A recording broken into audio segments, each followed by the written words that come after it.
ഞങ്ങളുടെ നാട്ടിൽ ഒരുപാട് ലോക്കൽ ചിട്ടി ഫണ്ടുകളുണ്ട്. First of all I am not a fan at all.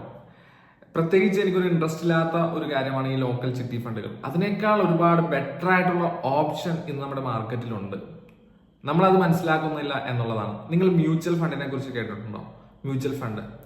Mutual ഫണ്ടിന്റെ സിനോറിയോ, നമ്മൾ ഒരു തേക്ക് മരം വെക്കാൻ വേണ്ടി ആലോചിക്കുകയാണ്. തേക്ക് മരത്തിന്റെ ഒരു തൈ വെച്ചു, ആ തൈനെ വെള്ളം ഒഴിച്ച് വളർത്തി വലുതാക്കി ചിലപ്പോൾ നമുക്ക് വിൽക്കാൻ പറ്റും, അല്ലെങ്കിൽ നമ്മുടെ വരുന്ന ഭാവി തലമുറയ്ക്ക് വിൽക്കാൻ വേണ്ടി പറ്റും. അതേപോലെയാണ് മ്യൂച്വൽ ഫണ്ടുകൾ. കുറെ നല്ലധികം സ്റ്റോക്കുകളിൽ ഒരു മ്യൂച്വൽ ഫണ്ട് മാനേജേഴ്സ് ഉണ്ട്. അവര് ആ സ്റ്റോക്കിൽ ഇൻവെസ്റ്റ് ചെയ്യും, അവരതിനെക്കുറിച്ച് നോക്കും. നല്ല നല്ല ഫണ്ടുകൾ നമ്മൾ കണ്ടെത്തുക. നമുക്ക് കണ്ടെത്താൻ സാധിച്ചില്ലെന്നാണെങ്കിൽ അത് കണ്ടെത്തി തരുന്ന സ്ഥാപനങ്ങളൊക്കെ ഉണ്ട്. അപ്പൊ അവിടെ പോയിട്ട് ഈ ഫണ്ടുകളിൽ ഇൻവെസ്റ്റ് ചെയ്യുക. ഇത് തരുന്ന റിട്ടേൺ നിങ്ങൾ വിചാരിക്കുന്നതിലും അപ്പുറമായിരിക്കും. ഇതിന്റെ ഏറ്റവും വലിയ പ്രത്യേകത, ഇതൊരു കോമ്പൗണ്ട് ഇൻട്രസ്റ്റിലാണ് വർക്ക് ചെയ്യുന്നത് എന്നുള്ളത്.